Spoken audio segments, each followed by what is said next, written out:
अक्सर हम लोग कहीं भी जाते हैं या कहीं भी इंटरनेट का उपयोग करते हैं या कुछ किताबों या कहानियों में पढ़ते हैं तो हमेशा हमारे पुराने ग्रंथों या महान लोगों द्वारा हमेशा हमें ब्रह्मचर्य या अखंड ब्रह्मचर्य रहने की सलाह दिए गए रहते हैं।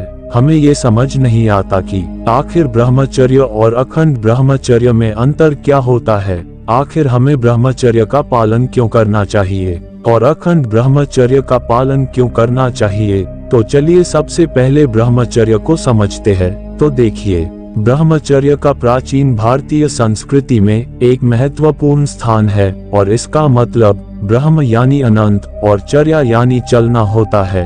मतलब ब्रह्म की ओर चलना, शून्य की ओर जाना। ब्रह्मचर्य का नाम सुनते ही बहुत से लोग ये सोचने लगते हैं कि अगर हम ब्रह्मचर्य का पालन करेंगे तो शादी नहीं कर सकते तथा संबंध भी नहीं बना सकते। इसीलिए ज्यादातर लोग इसके कारण भी ब्रह्मचर्य का पालन नहीं कर पाते और उनके अंदर आत्मविश्वास की कमी आ जाती है।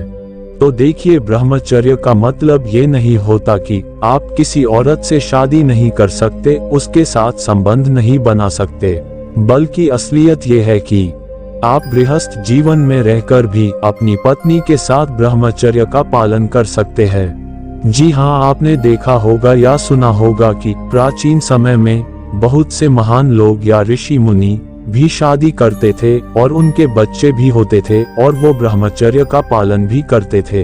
कहने का मतलब ये है कि एक ब्रह्मचारी बनने के लिए आपको जीवन भर अकेले रहने की आवश्यकता नहीं है। आप किसी औरत से विवाह करके भी समय समय पर ब्रह्मचर्य का पालन कर सकते हैं। ब्रह्मचर्य का मतलब ये नहीं कि सिर्फ सेक्स से दूरी बनाना है, बल्कि कई खान पान, रहन सहन आदि चीजों को जोड़कर एक व्यक्ति ब्रह्मचारी बनता है।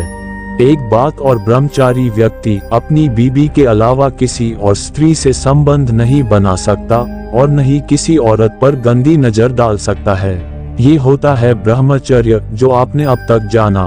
तो चलिए अब बताते हैं कि अखंड ब्रह्मचर्य क्या है। तो देखिए, एक आपने सीखा कि एक ब्रह्मचारी व्यक्ति अगर चाहे तो शादी भी कर सकता है और एक नियमित अंतराल में अपनी पत्नी के साथ संबंध भी बना सकता है।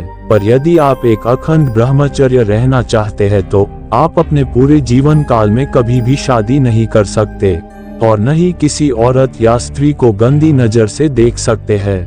आपने प्राचीन ग्रंथों में भी पढ़ा या सुना होगा कि बहुत से पुरुष या स्त्री ऐसे थे जिन्होंने अपने पूरे जीवन में कभी भी विवाह नहीं किया और न ही कभी अपना ब्रह्मचर्य नाश किया है और अपनी ब्रह्मचर्य की ज्वाला से सारी दुनिया में अपना वर्चस्व लहराया है तथा जिनके आगे महान से महान योद्धा भी घुटने टेक दिए हैं। ये होता है अखंड ब्रह्मचर्य। और एक बात और, हमारी शादी से पहले हमें अखंड ब्रह्मचर्य का पालन करने का प्रयास करना चाहिए। इसी प्रकार और ज्ञानवर्धक वीडियो देखने के लिए चैनल को सब्सक्राइब करें। मिलते हैं कल, बाय।